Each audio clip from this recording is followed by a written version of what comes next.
Hello बच्चों। तो कैसे हो आप लोग? आज के इस वीडियो में हम कवर करने जा रहे हैं क्लास 9 का चैप्टर 3 अणु एवं परमाणु। इस वीडियो में हम इसको काफ़ी डिटेल के साथ पढ़ेंगे। हर एक कॉन्सेप्ट को समझने का कोशिश करेंगे कि आखिर इसमें क्या-क्या बताया गया है। इससे बाहर जो-जो हम आपको पढ़ाएँगे, इससे बाहर आपका एक भी क्वेश्चन एग्ज़ाम में नहीं आएगा। तो इतना आप भरोसा करो कि सारा क्वेश्चन इसी से आएगा। आप बस मेरा पूरा वीडियो को कंप्लीट देखो, हर एक चीज़ समझ में आएगा। इसका नोट्स आप लोग को डिस्क्रिप्शन बॉक्स में मिल जाएगा, तो नोट्स का टेंशन ना लो। अब चलो इसे हम शुरू करते हैं।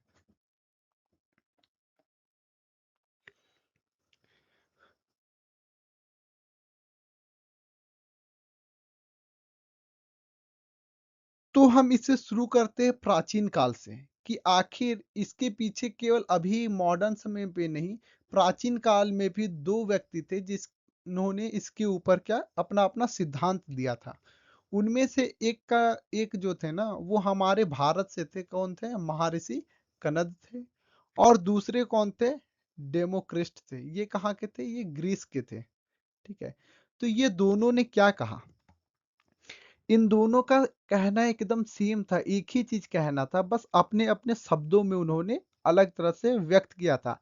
इन दोनों का क्या कहना था? पदार्थ का सबसे छोटा अविभाज्य कण परमाणु है। मतलब जो भी पदार्थ है उसका सबसे छोटा अविभाज्य कण, जिसको हम और ज्यादा विभाजित नहीं कर सकते, वह कण ही परमाणु कहलाता है। और जो डेमोक्रिस्ट थे उन्होंने भी यही चीज किया था, कहा था। उन्होंने क्या कहा था? उन्होंने एक शब्द दिया था, क्या? एटम। एटम क्या होता है? एटम एक ग्रीक शब्द है। वो कहाँ से आया है? ग्रीक के शब्द एटोमस से आया है। एटोमस का अर्थ क्या होता है? अविभाजित।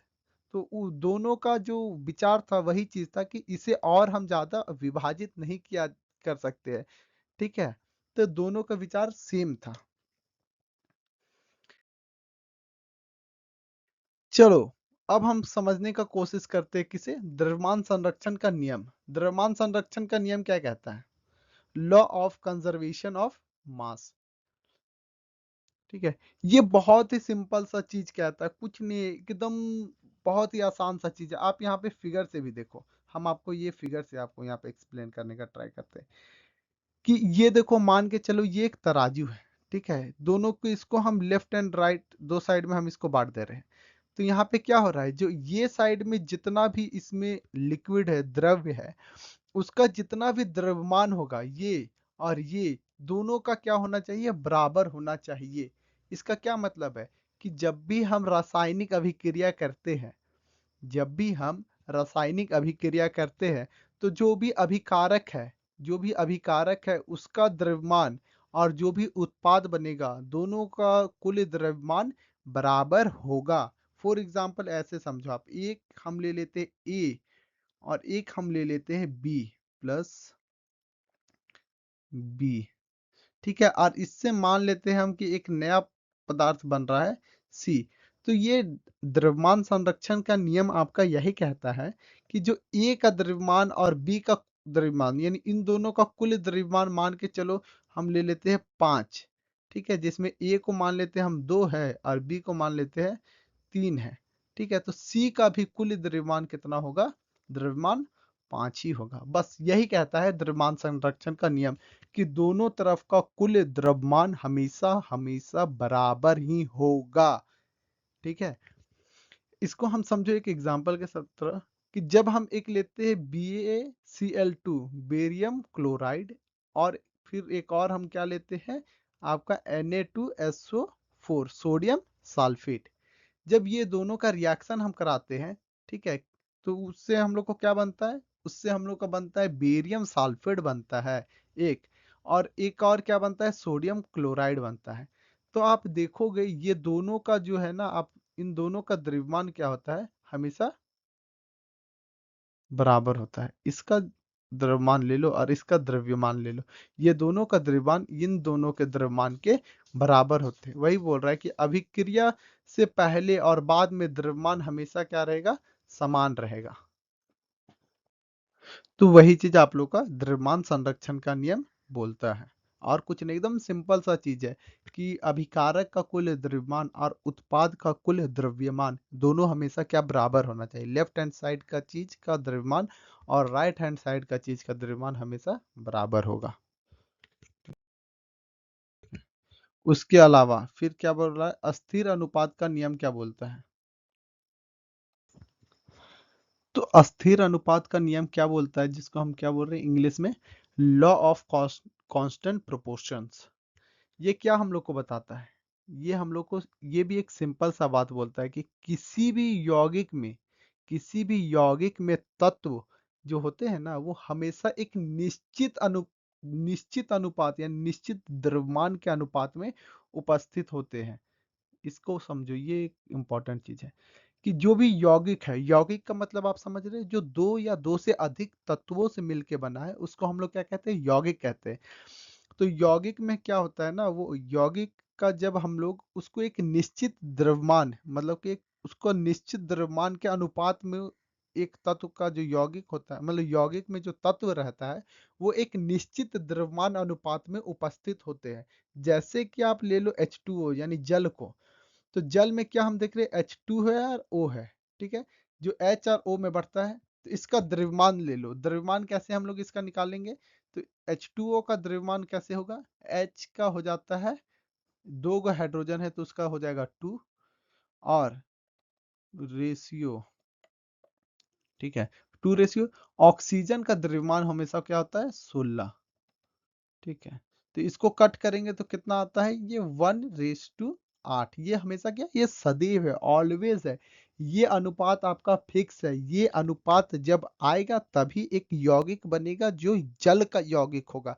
अगर इस अनुपात में हम उसको नहीं मिलाएंगे, इस अनुपात में वो नहीं मिलेगा, तो वह जल नहीं बनेगा, वह कुछ और बन जाएगा। इसलिए हम लोग बोलते हैं कि उसका निश्चित अनुपात में उपस्थित होना एक आवश्यक चीज है। वही कौन बोलता है, वही अस्थिर अनुपात का नियम बोलता है कि यौगिक जो है वो तत्वों के निश्चित अनुपात में उपस्थित रहते हैं।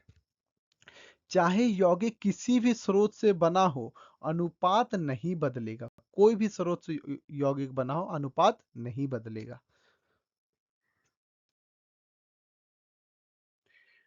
अब अब हम लोग देखते हैं क्या चीज, डाल्टेन का परमाणु सिद्धांत। आखिर ये डाल्टेन का परमाणु सिद्धांत क्या बोलता था। तो इन्होंने क्या 6 मुख्य बातें बोली थी, ठीक है। इन्होंने क्या 6 मुख्य बात बोला था, जिसमें से क्या है, परमाणु परमाणु पदार्थ की इकाई है। ये क्या मतलब है, इसका मतलब समझो। इन्होंने क्या बोला था ना कि परमाणु जो है वो पदार्थ की इकाई है। इसका मतलब है यह है कि वह सबसे अत्यंत सूक्ष्म कणों से मिलकर बना है, यानी वह सबसे छोटा इकाई है। उससे छोटा किसी भी तत्व के अंदर, मतलब किसी भी चीज के अंदर, पदार्थ के अंदर उससे छोटा कुछ नहीं हो सकता। वह सबसे पहला, सबसे छोटा यानी प्रथम इकाई है।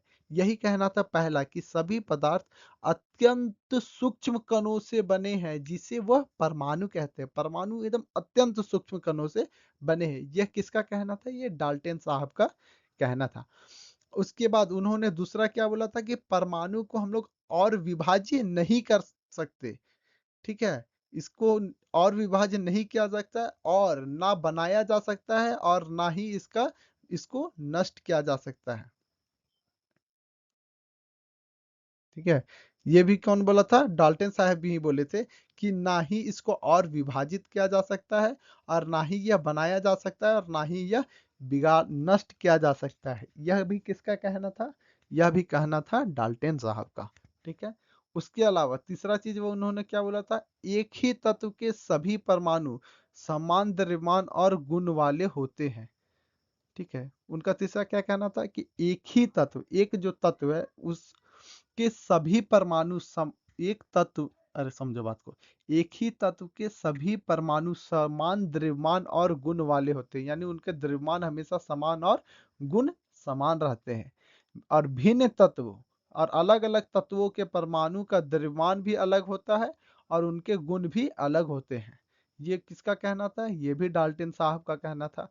आगे चल के आप पढ़ोगे कि इनमें से मैक्सिमम अधिकतम बात इनका गलत साबित हुआ है। इनका कुछ ही बात सही है, बाकी सब का सब बात इनका गलत साबित हुआ है। वो हम आगे डिटेल में पढ़ेंगे, जब आगे के कक्षा में आप पढ़ोगे। देखो पांचवा ये चीज क्या बताए थे, पांचवा बात कि भिन्न तत्वों के परमाणु सरल पूर्णांक अनुपात में संयुक्त होकर यौगिक बनाते हैं। इसका क्या मतलब, इसका क्या मतलब है, इसका मतलब यह बोलना यह चाह रहे हैं ना कि विभिन्न तत्वों के परमाणु सरल पूर्णांक अनुपात में संयुक्त होकर यौगिक बनाते हैं। इसका यह मतलब है कि जब दो या दो से अधिक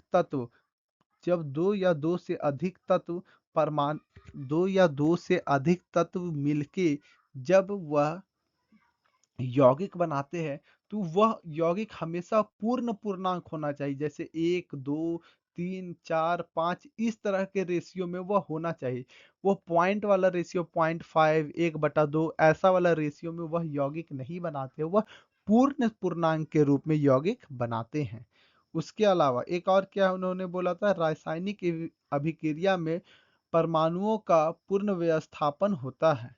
ठीक है, इसका क्या मतलब है, इसका क्या मतलब है, इसका सिंपल सा एक ही मतलब है ना कि जब भी हम लोग अभिक्रिया करते हैं और उससे जो पदार्थ बनता है, तो उस पदार्थ में परमाणु ना ही बनता है और ना ही टूटता है, ना ही नष्ट होता है। इसमें परमाणुओं का जो आपस में संरचना है, जुड़ाव है, वह बस दूसरा तरह से जुड़ जाते हैं, जिससे वह एक नया पदार्थ बन के बाहर आता है। ठीक है, यह उनके मुख्य 6 बातें हैं, किसके, डाल्टन साहब के।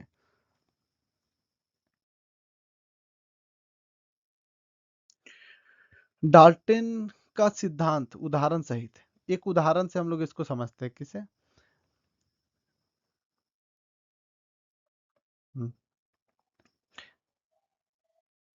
रेड कलर आ जा भाई इसका। क्या पानी का निर्माण और परमाणु संयोजन के उदाहरण, समझो। जैसे कि हम पानी कैसे बनता है, एक H2 होता है और एक क्या होता है, O यानी ऑक्सीजन होता है। ये दोनों मिलके क्या बनाते हैं, H2O बनाते हैं। तो यहाँ पे क्या है, 2 हाइड्रोजन परमाणु है और एक क्या है, ऑक्सीजन परमाणु है। और यह मिलके क्या बना रहे हैं, एक पानी का अणु बना रहे हैं। ये अणु क्यों बना रहे हैं कि 2 परमाणु मिलता है तो वो क्या कहलाता है, एक अणु कहलाता है। डाल्टन के अनुसार तत्वों के परमाणु सरल अनुपात में जुड़कर यौगिक बनाते हैं। तत्वों के मतलब सरल अनुपात में जुड़ के यौगिक बनाते हैं। तो हमको पता है कि हाइड्रोजन कितना है, 1 अनुपात में है, और ऑक्सीजन कितने अनुपात में है, ऑक्सीजन 8 अनुपात में। तो ये क्या है, एक सरल अनुपात है ना, पूर्ण पूर्ण पूर्णांक है ना। यही बोल रहे हैं वो कि वो एक अनुपात, सरल अनुपात में होके यौगिक बनाते हैं। अब यहाँ पे समझो कि परमाणु आखिर होता क्या है। हमने तो इतना पढ़ लिया, डाल्टन साहब ने यह कहा, डाल्टन साहब ने वह कहा, लेकिन आखिर ये परमाणु होता क्या है, सबसे बड़ी बात तो यह है। तो फिर से समझो परमाणु क्या है।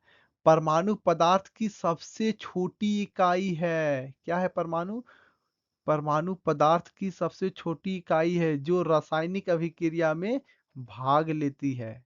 कहाँ पे भाग लेती है, रासायनिक अभिक्रिया में भाग लेती है। तो परमाणु क्या है, परमाणु हुआ सबसे छोटा।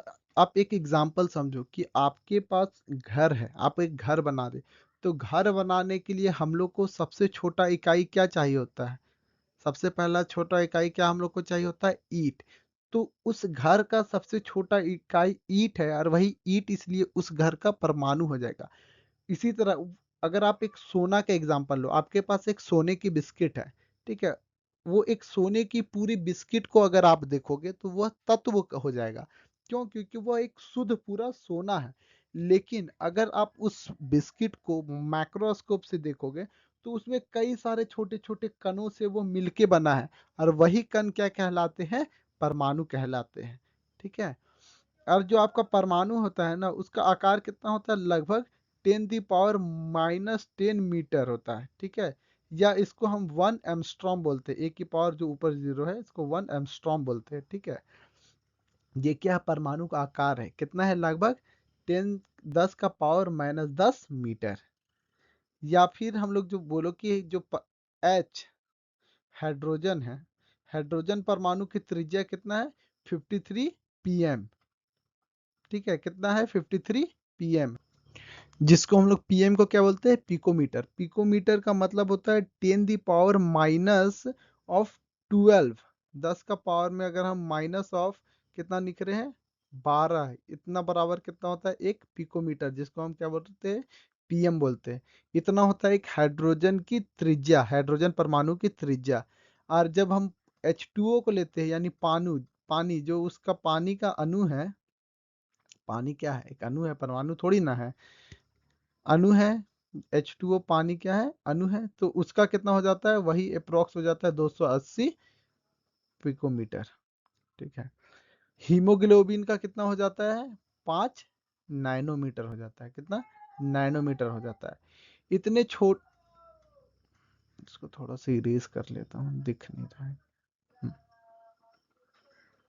अच्छा, इतने छोटे कि 1 करोड़ परमाणु मिलकर भी एक माइक्रोमीटर नहीं बनते, मतलब कि इतने परमाणु इतने छोटे होते हैं ना कि 1 करोड़, आप समझ सकते हो, 1 करोड़ परमाणु को भी अगर हम मिला देना तो 1 mm नहीं होता है, जिसको हम लोग माइक्रोमीटर बोलते हैं। 1 mm भी नहीं हो सकता है करोड़ों परमाणु मिलके। तो आप सोच सकते हो कि परमाणु कितना छोटा इकाई है।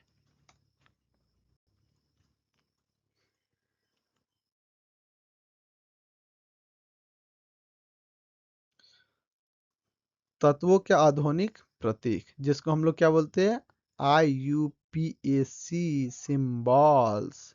ठीक है, मुख्य तत्व के प्रतीक, परमाणु संख्या और परमाणु द्रव्यमान की सूची। हाइड्रोजन जो होता है H, जिस हाइड्रोजन को हम लोग क्या चीज से दर्शाते हैं, H से हम लोग दर्शाते हैं।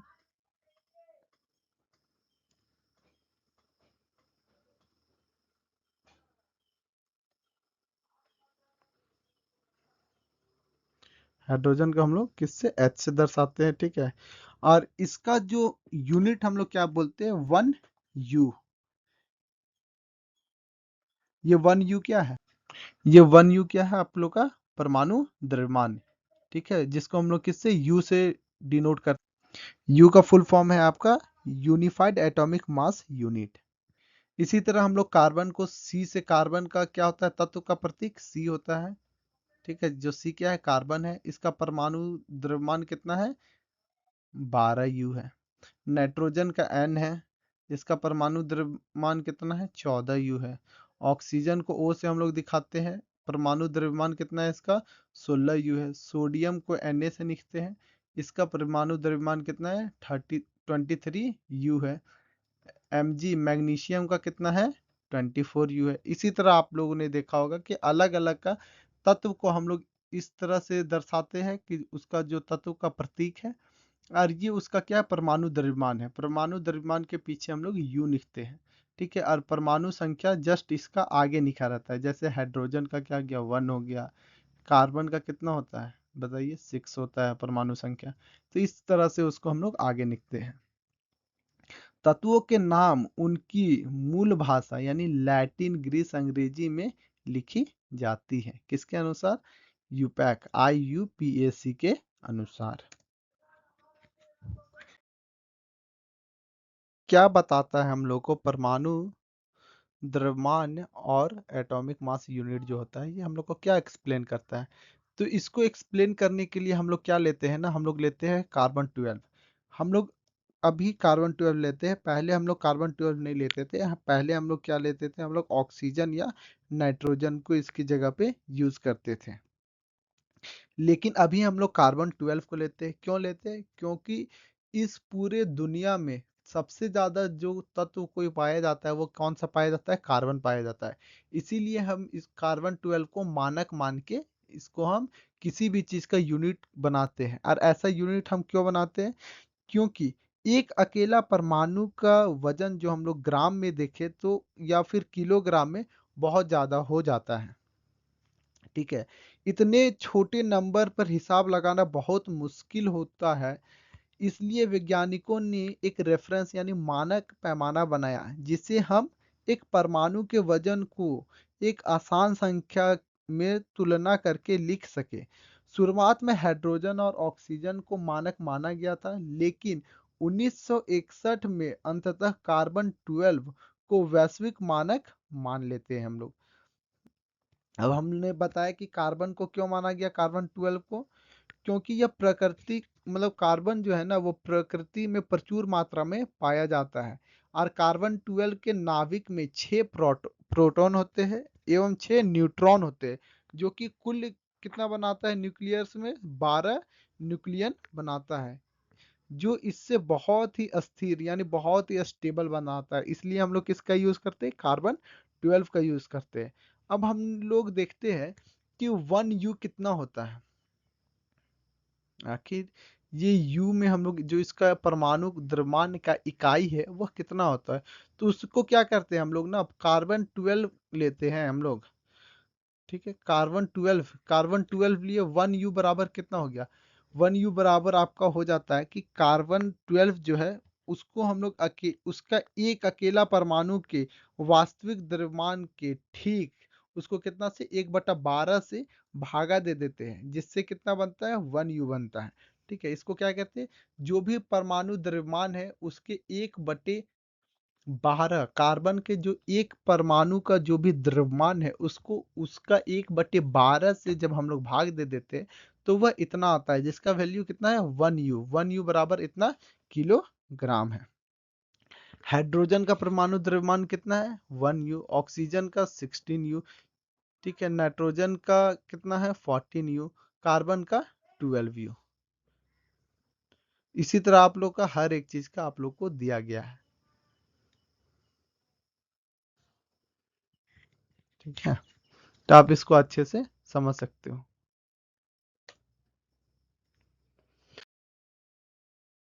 समझते हैं कि अणु क्या होता है एवं कितने प्रकार के अणु होते हैं।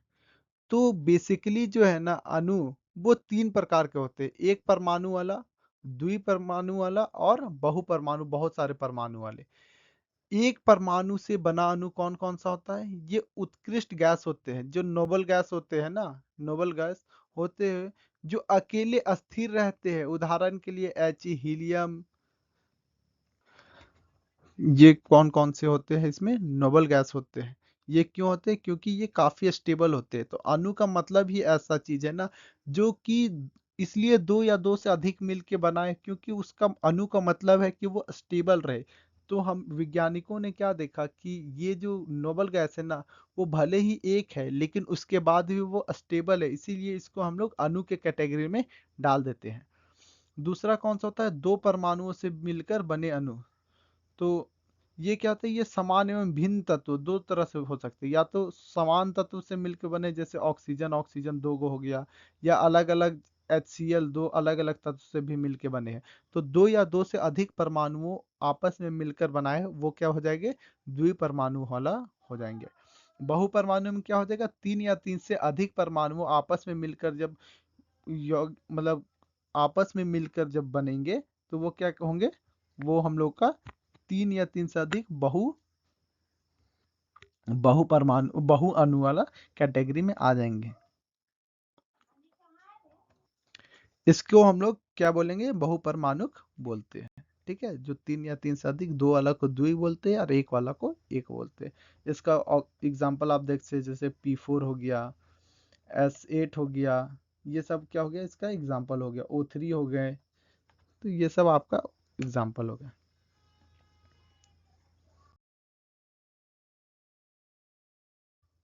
अब हम लोग यौगिक को समझते हैं, यौगिक के अणु। ठीक है, यौगिक के अणु के उदाहरण कुछ है। जब हम लोग यौगिक क्या होता है, दो या दो से अधिक तत्व मिलकर यौगिक बनाते हैं। तो जल क्या है, H2O, और अमोनिया NH3 के अणु का एक रासायनिक सूत्र है। ठीक है, इसमें क्या हम लोग लिए, एक हम लोग क्या ले रहे हैं, H2O ले रहे हैं, जिसका हम लोग का रेशियो कितना है, 1:8 है। ये द्रव्यमान अनुपात है। ठीक है, ये और H2O क्या है, अणु का सूत्र है, ये क्या है, एक अणु है। NH3 क्या है, NH3 भी अणु है। इसमें क्यों है, क्योंकि दो अलग अलग प्रकार के परमाणु इसमें मिलके बना रहे। इसका द्रव्यमान कितना है, द्रव्यमान अनुपात 14:3 है। सूत्र कितना है, NH3। ये भी क्या है, एक अणु सूत्र है, यह भी एक अणु है। अणु क्यों है? क्योंकि इसमें दो या दो से अधिक परमाणु मिलके जब किसी यौगिक का निर्माण करते हैं तो उसको हम लोग क्या कहते हैं? अणु बोलते हैं।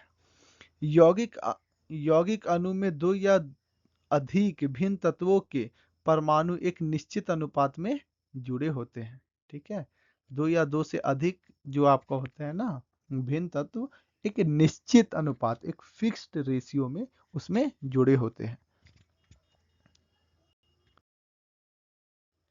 आयन, आयन क्या होता है? आयन दो प्रकार के होते हैं, एक धनायन होता है, एगो ऋणायन होता है।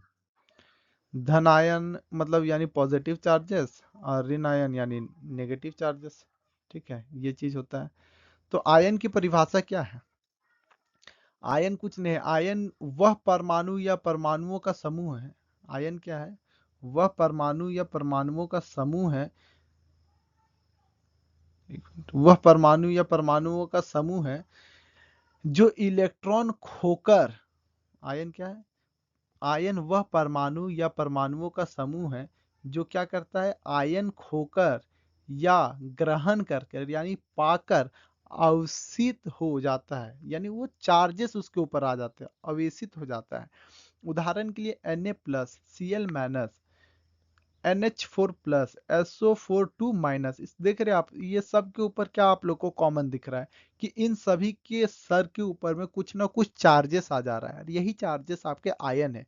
ठीक है, अवसित आ जा रहे हैं, कुछ ना कुछ चार्जेस आ जा रहे हैं, वही आप लोग के आयन है। ये कैसे होता है? अगर हमने परमाणु किसी को दे दिया यानी खो दिया तो वो पॉजिटिव आ जाएगा, धनायन आ जाएगा।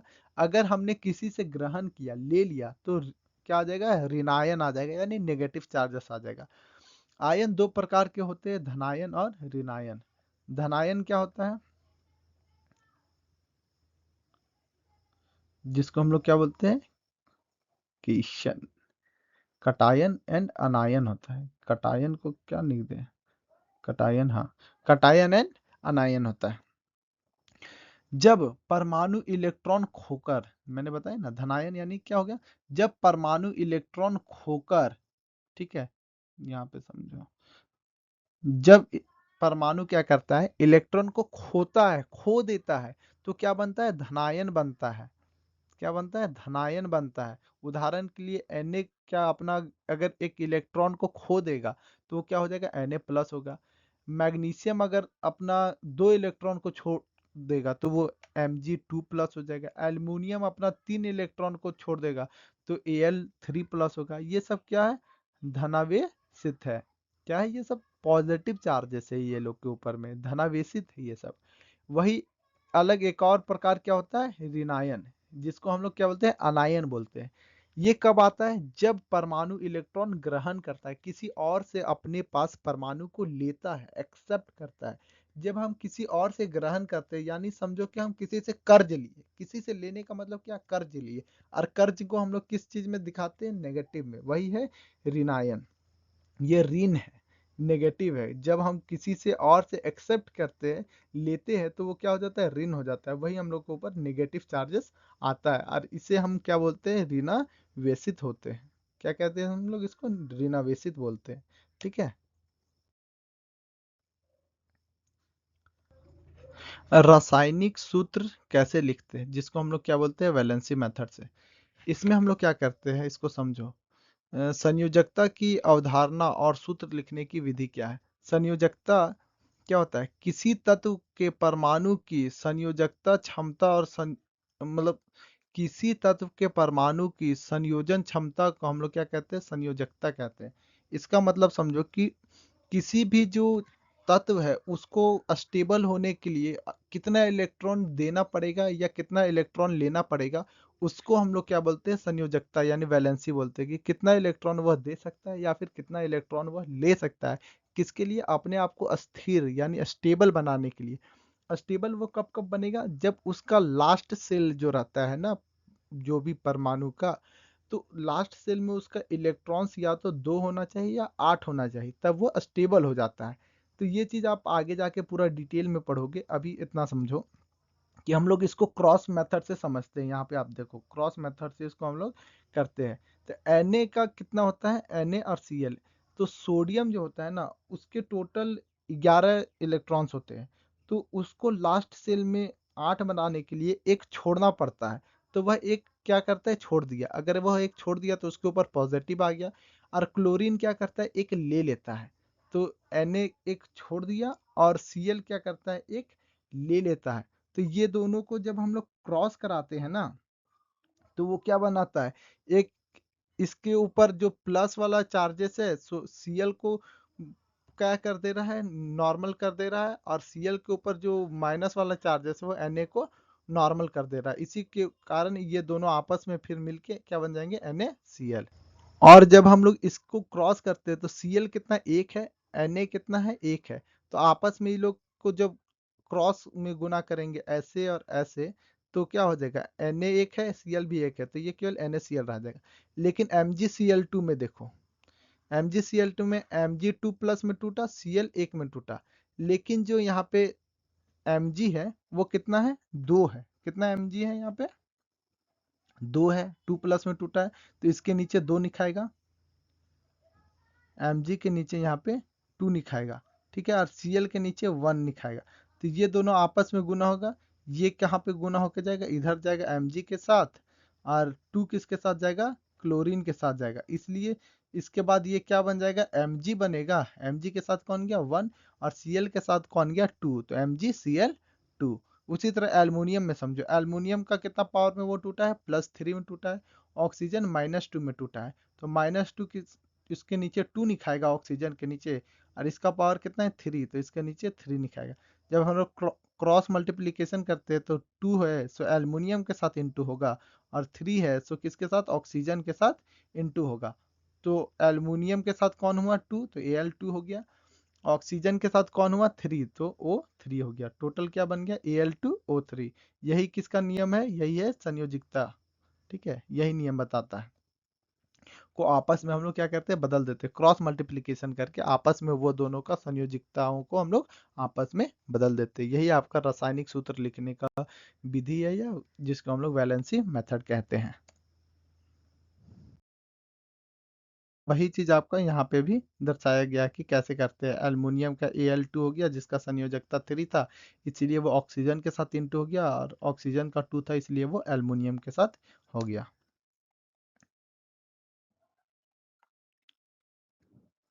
अब चलिए हम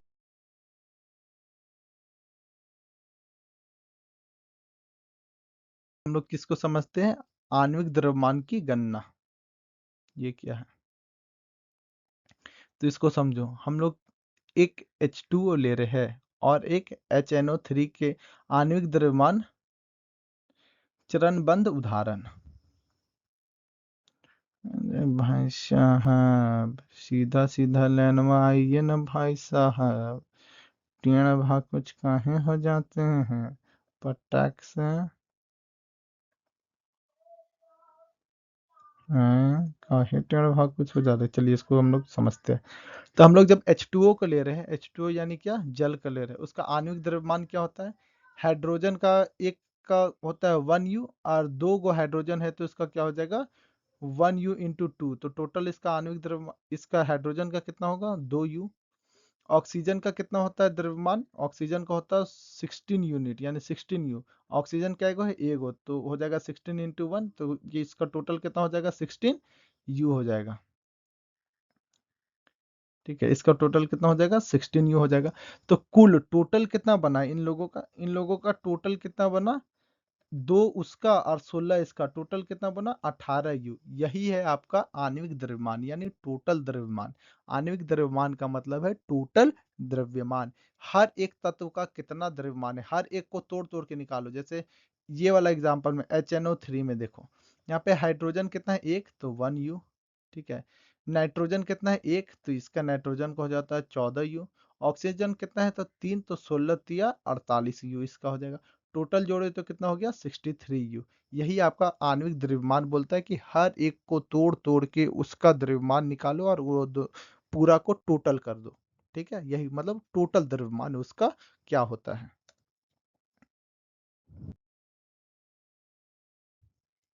सूत्र इकाई द्रव्यमान की गणना। चलिए इसको हम लोग सूत्र सहित हम लोग इस चीजों को समझने का कोशिश करते हैं कि कैसे उसका हम लोग द्रव्यमान का गणना करते हैं। दो कुछ कुछ उदाहरणों के साथ हम लोग करते हैं। पहला उदाहरण हम लोग लेते हैं Na2CO3। तो Na2 में हम लोग जैसे बोले कि हर एक को तोड़ तोड़ के, Na कितना है हम लोग का पास 2 है, Na का कितना होता है 23 होता है, तो 23 गुने 2 46 होता है। ठीक है। कार्बन कितना है 1 है, तो कार्बन का 12, तो 12 इंटू 1 12। ऑक्सीजन कितना है 3 गो है, तो ऑक्सीजन का हो जाएगा 16 इंटू 3 यानी 48। तो कुल जब हम लोग निकालेंगे तो कुल इसका कितना बनेगा 106 बनेगा यू। कितना बनेगा 106 यू। बस हम लोग इसको यहाँ पे उसका सूत्र के सहित दर्शाए हैं। बस यही चीज आपको हम इससे जस्ट पहले वाला स्लाइड में बताए थे और कुछ नहीं है।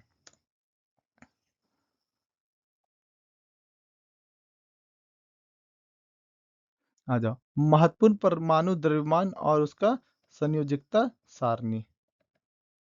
ठीक है। तत्वों के परमाणु द्रव्यमान क्या होते हैं ये याद रखना। ये सब आप याद कर लोगे, आप लोग को हम दिए हैं, ये आपको याद करना कि कौन सा तत्व का क्या क्या परमाणु द्रव्यमान होता है। कम से कम आपको 20 तक तो याद कर ही लेना है, 1 से लेकर के 20 तक। किसमें पीरियोडिक टेबल में 1 से लेकर के 20 तक किसका कितना द्रव्यमान है और परमाणु संख्या। साथ ही साथ में हम जो इंपॉर्टेंट वाला दिए इसको भी याद कर लेना कि किसका कितना होता है। उसके साथ साथ तत्वों का संयोजकता यानी वैलेंसी। वैलेंसी क्या है कि वह इलेक्ट्रॉन कितना दे सकता है, एक इलेक्ट्रॉन वो है, ये इसको भी आप याद कर लोगे। और एक ये भी है, इसको भी आप याद कर लोगे। क्या है मुख्य आयन एवं कितना उसका आयन है और कितना उसका संयोजकता है, इसको भी आप याद कर लोगे। ये तीनों बहुत ही इंपॉर्टेंट है जिसको आपको याद करना है। ठीक है, अब चलिए यहाँ से क्वेश्चन स्टार्ट हो गया। जितना हम पढ़े उसका सारा हम लोग यहाँ पे क्वेश्चन आंसर करेंगे। तो यहाँ पे क्या क्वेश्चन बोल रहा है, परमाणु का सबसे छोटा कण कौन सा होता है। एक मिनट, यहाँ पे गलत लिखा है, यहाँ पदार्थ होना चाहिए था। एक मिनट, इसको यहाँ पे काट के ना, परमाणु नहीं यहाँ पे होगा क्या चीज पदार्थ। ठीक है। हम्म, इससे लिखाता भी नहीं है भाई मेरे से। एक मिनट, अच्छा से लिख देते थोड़ा सा।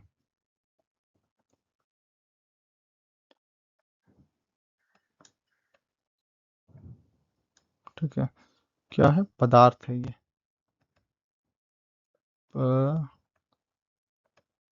पदार्थ।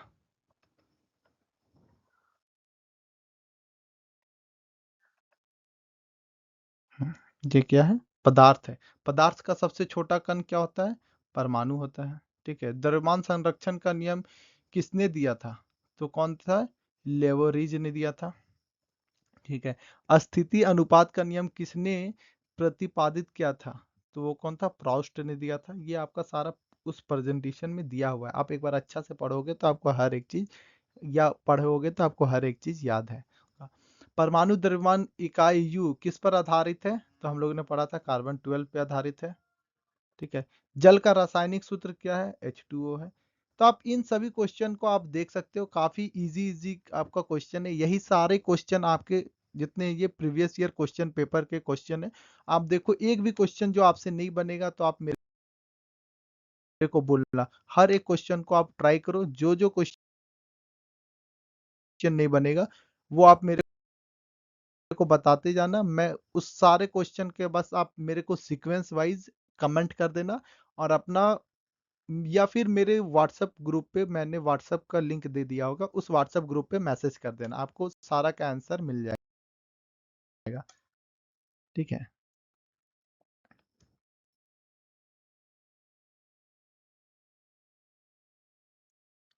ये सारा चीज आप यहाँ पे बनाओगे, ये सब इम्पोर्टेंट इम्पोर्टेंट चीजें हैं। इसी साथ वीडियो खत्म होता है, तो धन्यवाद। मेरा चैनल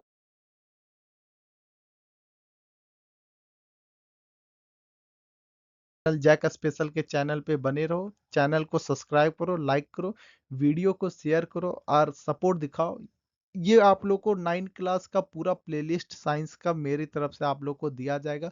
पूरा सिलेबस कंप्लीट कराया जाएगा साइंस का। आप लोग टेंशन नहीं लो और क्वेश्चन ऐसा-ऐसा क्वेश्चन कराया जाएगा जो कि क्वेश्चन आप लोग का पहले आता है। प्रीवियस ईयर ही क्वेश्चन आप लोग को सारा कराया जाएगा। तो थैंक यू, धन्यवाद।